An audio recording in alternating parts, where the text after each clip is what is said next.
বিরতির পর স্বাগত।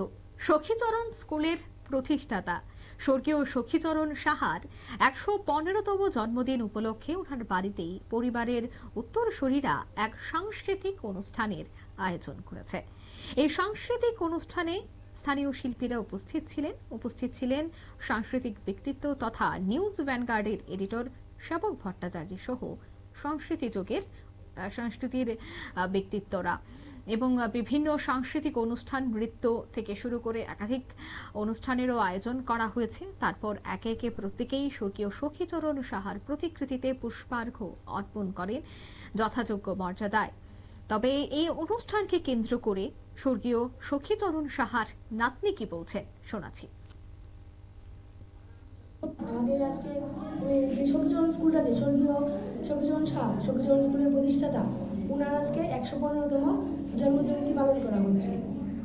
আমরা ১১৫তম জন্মজয়ন্তী প্রায় অনেক বছর হয়ে গেল করছি, এটা ৭-৮ বছর হয়ে যাবে। আয়োজনে কি কি রাখেন?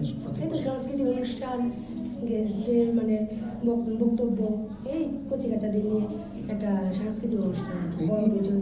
ওনার জন্মদিনটাকে এইভাবে পালন করার পিছনে কি এই জাঁকজমক করে রাখছেন, কি স্মৃতি ধরে রাখার চেষ্টা করছেন? স্মৃতি ধরে রাখছি কারণ আমার দাদু হয় উনি, আমার মার বাবা সখীচরণ সাহা একমাত্র মেয়ের ঘরে, আমরা 2 বোন, আমি ছোট।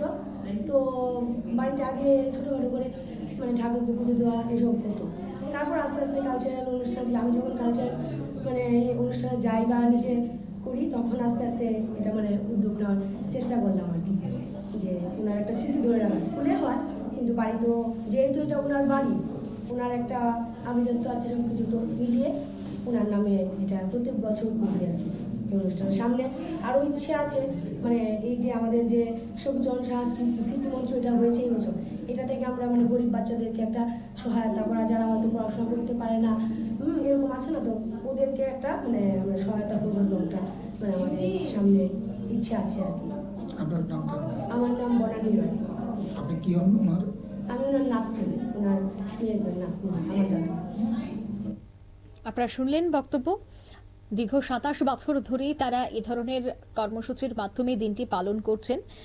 আজ ১১৫তম জন্মজয়ন্তী সখীচরণ সাহার। স্বর্গীয় সখীচরণ সাহাকে স্মরণ করার জন্য এই ধরনের অনুষ্ঠান, আগামী দিনেও তারা এই ধরনের অনুষ্ঠান, সাংস্কৃতিক অনুষ্ঠান তারা করবেন।